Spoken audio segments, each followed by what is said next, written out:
အားလုံးပဲမင်္ဂလာပါညီတို့ YouTube channel ကနေကြိုဆိုပါရစေပြီးတော့ညီတို့ကျွန်တော်ရဲ့ဒီ Facebook page ကနေပြီးတော့လည်းအားလုံးကိုကြိုဆိုပါရစေเนาะအခုကျွန်တော်ဝေမျက်ဖတ်မဲ့အကြောင်းအရာကတော့ကျွန်တော်တို့ဒီကိုကြိုက်နှစ်ပတ်တဲ့ YouTuber ပေါ့နော် YouTube ဖြစ်ဖြစ် YouTube မှာကျွန်တော်ဘယ်လို subscribe လုပ်ရလဲဆိုတာနဲ့ပတ်သက်ပြီးတော့ကျွန်တော်ဝေမျက်ဖတ်မှာဖြစ်ပါတယ်ပထမဆုံးအနေနဲ့ကျွန်တော်တို့ကဒီ YouTube လို့ရှိတယ်ပေါ့နော်ဒီ Google Chrome မှာကျွန်တော်က YouTube YOU ဒီမှာတော့ဒီ youtube.com ကိုနှိပ်လိုက်လို့ရှိရင်ကျွန်တော်တို့ကကို channel ဖတ်ရဗီဒီယိုကို channel ဖတ်ရဗီဒီယိုဒီ YouTuber တို့ဟာကိုကဒီမှာဒီ charts ပေါ့နော် SEAR charts နေရာမှာကျွန်တော်တို့ကရိုက်ထည့်ရပါမယ်ဥပမာဆိုပါတော့ကျွန်တော်ရဲ့ YouTube channel ကိုဆိုရင်subscribe လုပ်တော့မယ်ဆိုရင်တော့ပေါ့နော်ဒါညီစောပေါ့နော်ညီစောကျွန်တော်ရဲ့ YouTube channel ဖြစ်ပါတယ်ကျွန်တော် YouTube channel ကို subscribe လုပ်ဖို့အတွက်ဆိုရင်တော့ဒီနေရာမှာဒီလိုမျိုးလို့တွေ့မှာပေါ့နော်ဒီလို subscribe လုပ်ထားဆိုရင်တော့လုပ်ထားပြီးဆိုရင်တော့ဒါကိုဒီလိုမျိုးအနေမတွေ့တော့ပေါ့နော်မလုပ်ထားရဘူးဆိုရင်တော့subscribe လုပ်တွေ့ရပါမယ် okay subscribe လုပ်ဖို့အတွက်ကျွန်တော်တို့က Gmail လိုအပ်ပါတယ် Gmail ပေါ့နော် Gmail ဖြစ်ဖြစ် email ဖြစ်ဖြစ်ကျွန်တော်တို့ကလိုအပ်ပါတယ် okay ဆိုတော့ဒီဟာကိုကျွန်တော်နှိပ်လိုက်ပါမယ်နှိပ်လိုက်ပြီဆိုတော့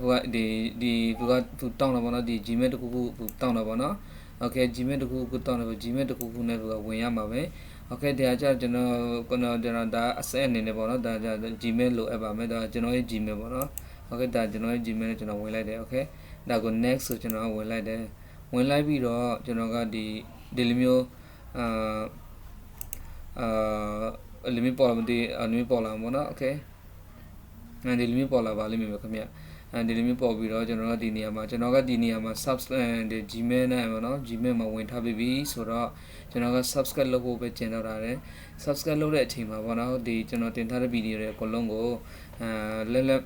အရှုံးဆုံးခံမနေပေါ့နော်အကုန်လုံး update ဖြစ်အောင်အတွက်ကျွန်တော်တို့ဒီနေရာကိုနေရပါမယ်ခေါင်းလောက်ပေါ့နော်ခေါင်းလောက်မှာမှန်းတယ်ဘုကဒီ personal ပေါ့နော်ကိုနဲ့ဆိုင်တဲ့ဟာပဲဒီတက်လာတဲ့ဗီဒီယိုကိုစီမှာရောက်လာမယ်ကိုရဲ့ဒီ YouTube မှာပေါ့နော်ကို YouTube ကြည့်လို့ရှိရင် YouTube မှာပဲ notification ပေါ့နော်ဒီရဲ့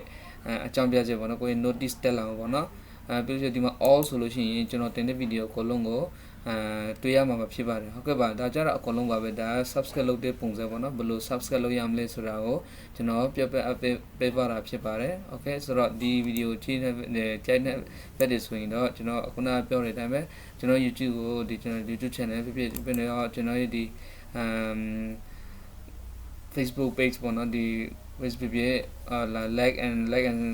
share နဲ့ subscribe YouTube မှာဆိုရင် subscribe လုပ်ထားလို့ရတဲ့အကြောင်းကိုကျွန်တော်ပြောချင်ပါတယ်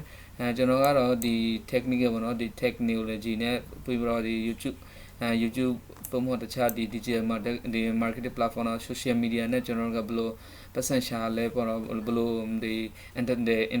business လုပ်လဲပေါ့နော်ဒီနဲ့ပဲပြီးတော့ကျွန်တော်နေ့စဉ်နဲ့မြတ်ဝင်မြတ်နေဖြစ်ပါတယ်ဆိုတော့အကောလုံးနောက်တကြိမ်မှာတွေ့ကြပါမယ်လို့ဟုတ်ကဲ့ပါအမှန်ကျေးဇူးတင်ပါတယ်